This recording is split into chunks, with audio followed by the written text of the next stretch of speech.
tubahaye ikaze mumfashe umwanya kugira ngo murebe iyi video, aho muherereye hose,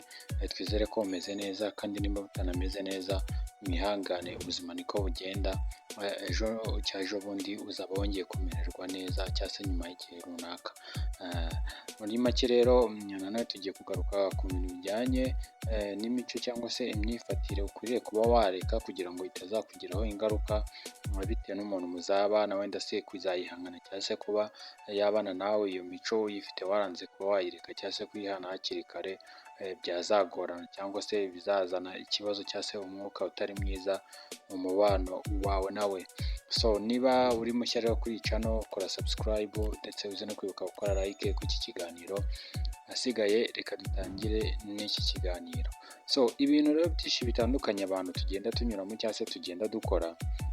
mu by'ukuri hari ubwo usanga tuba twarabyimitse mu mico yacu cyangwa se ugasanga biri mu bintu bituranga, ariko mu by'ukuri ugasanga ubuzima bwacu bisa naho buzagendera cyangwa se buzayoborwa n'ibyo bintu twimitse muri twe cyangwa se tugenderaho, ariko mu by'ukuri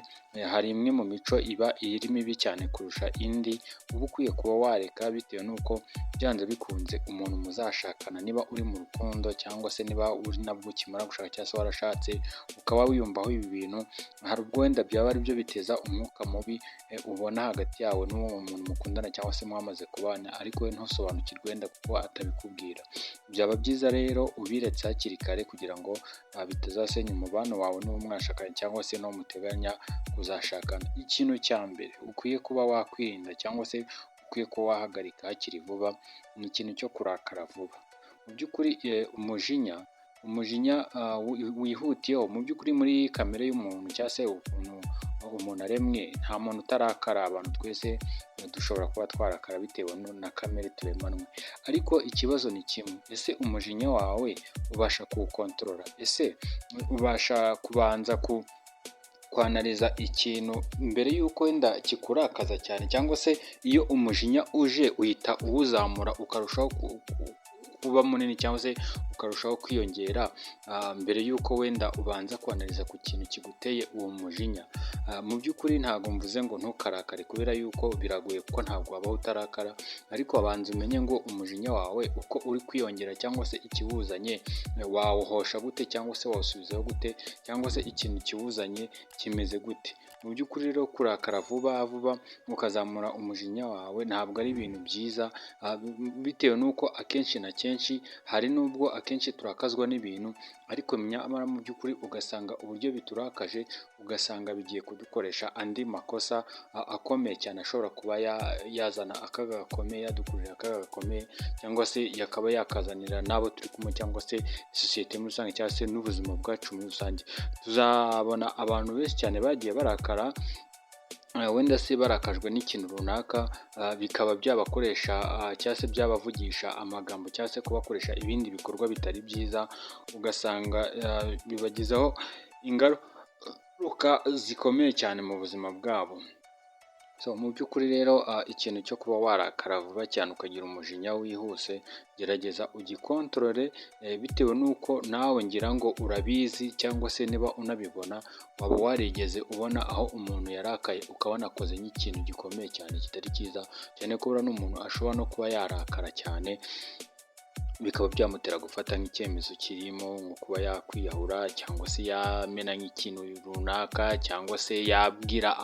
uwo bari kumwe amagambo wenda niba ari umurakaje, amagambo mabi akomeretsa cyangwa se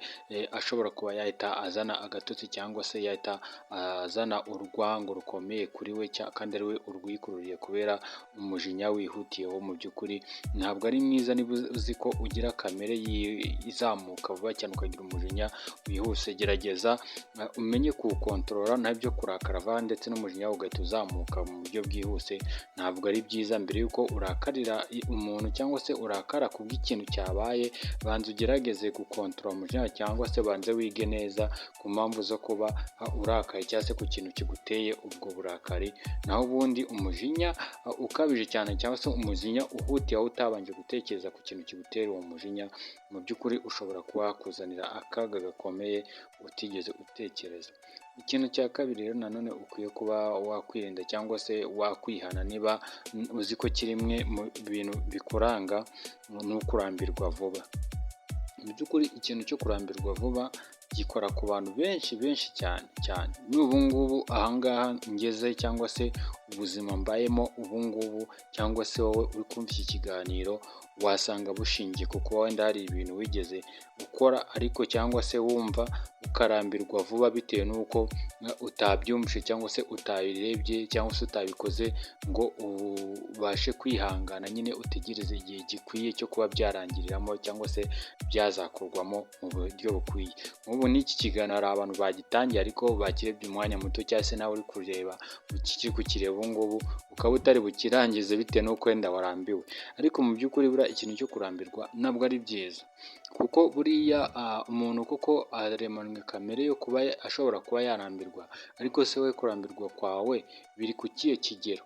Bitewe n'uko ushobora kurambirwa ku kigero kiri hejuru ugasanga mu by'ukuri inzira amayira mu by'ukuri yari buzakugeze ku kintu gikomeye cyane cyangwa se yari buzakugeze ku rwego rukomeye cyane urayafunze, mu by'ukuri ugasanga bikugizeho ingaruka utatekerezaga yuko zizagera kuri urwo rwego. Mu by'ukuri rero niba uzi yuko ukunda kuri gukora ikintu aribwo ukigitangira cyangwa se kigeze hagati ukumva uhise urambirwa, gerageza wikuremo ibyo bintu kubera yuko n'umuntu muzashakana mu by'ukuri hari utuntu muzajya mupfa mu by'ukuri dutandukanye, ubabare cyangwa se ugire gute kuko abantu ntabwo bashobora kubana batavugana nabi cyangwa se batakorerana udukosa twa hato na hato, ariko mu by'ukuri ukurambirwa kwawe nibyo bishobora kuzatuma utandukana nawe vuba cyangwa se niba ni nk'akandi kantu yakoze katari keza utangire wibaze no ku kandi runaka yakoze bibe bibiri bitatu utangire wumve yuko bibaye byinshi cyane utakwihangana. Kandi mu by'ukuri iyo umuntu akora amakosa haba hakiri n'amahirwe yo kuba yayakosora. Uyu munsi umuntu ashobora kuba arimo agukosereza cyangwa se ari gukora ibintu bitari byiza, ariko ejo cyangwa ejo bundi ayo makosa yarimo yakoze akazaba yayakosora, umubano wawe ugakomeza ukagenda neza. Mu by'ukuri rero jya ugerageza kwihangana wirinde kurambirwa vuba kubw'ikintu runaka cyangwa se kubw'impamvu runaka, bizaba uri kwizana inyungu nziza cyangwa se uzaba uri kwishyira mu mwanya mwiza wo kuba wagera ku ntsinzi y'ikintu runaka cyangwa se y'ubuzima bwawe, kubera yuko mu by'ukuri urugero ushobora nko kuba uri mu kazi, ntabwo nari nabaye urugero, ushobora kuba uri mu kazi runaka ariko wenda ukaba ufite nk'umukoresha wawe runaka mukorana cyangwa se abandi bantu mukorana barimo bakugerageza ku tuntu runaka ubona rwose akazi kawe katarimo kugenda neza, cyangwa se niba ari bizinesi yawe bwite ubona itari kugenda neza uko ubyifuza, ugasanga mu by'ukuri ubaye nk'urambiwe. Iyo urambiwe rero byanze bikunze ntabwo ushobora kuba wagera kuri success, biba bisaba nyine gukomeza ukihangana gake gake. Urugero buriya nk'abantu wenda twafata bagira ikintu cyo kwihangana kandi bakagira consistency cyangwa se guhozaho mu byo bakora, kandi bakihanganira ibigeragezo n'amakuba bahura nabyo mu mirimo yabo, ni nk'abahinzi cyangwa aborozi nibo nkunda gutangaho urugero. Ushobora uyu munsi kuba wahinze ukarumbya n'ubukurikiye ugahinga ukarumbya, ariko ntabwo bikuraho ko n'ubutaha uzongera ugahinga ukagerageza, cyangwa se niba ari itungo woroye ufite amatungo 3 abiri icyarimwe muri bo agapfa, ejo ujya ku isoko ukagura irindi cyangwa se ugategereza yandi ryasigaye rikabyara rikongera rikororoka. Ntabwo wacika intege muri ubu buzima. Iyo uri umuntu urambirwa vuba mu by'ukuri bigorana yuko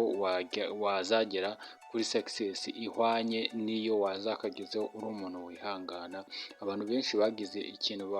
gikomeye cyane bageraho mu buzima bwabo, ni uko babaye abantu bihangana cyane mu buzima ndetse bakagerageza no kwihanganisha abandi. Ubwo rero icyo ni ikintu cya kabiri cyane gikwiye kuba cyakuranga, ukwiye kuba washyira muri kamere yawe, cyangwa se niba uzi yuko nyine ugifite ukaba wagikora muri kamere yawe, nyine ikintu cyo kurambirwa kirukane muri kamere yawe, ahubwo nyine wiyimikemo ikintu cyo kutarambirwa, uba umuntu utakunda kurambirwa vuba nyine byihuse. Kurambirwa biraho ariko nyine ujye urambirwa gake gashoboka, cyangwa se hahandi ho wihanganye bishoboka igihe kirekire, atari handi wihangana akanya gato ugahita urambirwa vuba. Noneho ikintu rero cya nyuma twagarukaho gikunda no kunanira abantu benshi cyane, ni ikintu cyo gusubiza vuba. Abantu benshi basubiza vuba kandi mu by'ukuri buriya iyo usubiza vuba cyane akenshi usubiza amafuti cyangwa se ugasubiza ibintu bitari byiza. Byaba byiza wize ikintu cyo gusubiza wabanje gufata akanya ko gutekerezaho. So muri ubu buzima hari ibibazo byinshi cyane umuntu asubiza mu buryo buhise bwihuta, ariko buriya akenshi mu bibazo umuntu asubiza yihuse, akenshi biba birimo amakosa cyangwa se bigasubizwa mu buryo atari akwiye kuba yasubiza, nyuma ugasanga ari kuvuga ati iyo nza kuba nasubije gutya cyangwa se iyo mbanza nkatekereza kuri iki kintu namusubije, bitewe n'uko igisubizo wamaze gutanga cyangwa se utabasha gukosora, wenda cyamaze kugwira effect cyangwa se cyamaze kugira ingaruka runaka kuba wakivuze cyangwa se wagikoze, cyahise nyine ijambo rishobora kuvugwa niba ari ritanga oda cyangwa se ikintu runaka gikorwa kigahita gikorwa ugasanga gikozwe mu buryo kitari gikwiriye kuba cyakorwamo. Ubwo rero mu by'ukuri ikintu cyo gusubiza vuba tuzi nk'abantu benshi cyane, ariko ubundi buriya nk'ahantu ahangaha mbanze ndebe nyine nk'abantu nyine ahangaha ibintu byo gusubiza vuba bisigaye bikunda kuba nko ku bantu. Reka mbaho urugero hano, buriya tugiye nko mu rukundo, sibyo? Dufate wenda nko kuri topic y'urukundo. Buriya nk'urukundo kera cyane, buriya na bimwe mu bintu bisigaye bikunda gusenya ingo cyane muri iyi minsi cyangwa se relationship z'abantu, harimo no gusubiza vuba. Kera iyo wateretaga umukobwa wambwira ati kugira ngo azakwemere ko mukundana, wabaga umaze igihe kirekire waragerageje kumutereta atarakwemerera, sibyo? Ibyo ni kimwe abakobwa ba kera cyangwa se abasore ba kera ntago bafatiragaho guhita afata igisubizo cy'ako kanya ngo ahita gusubiza.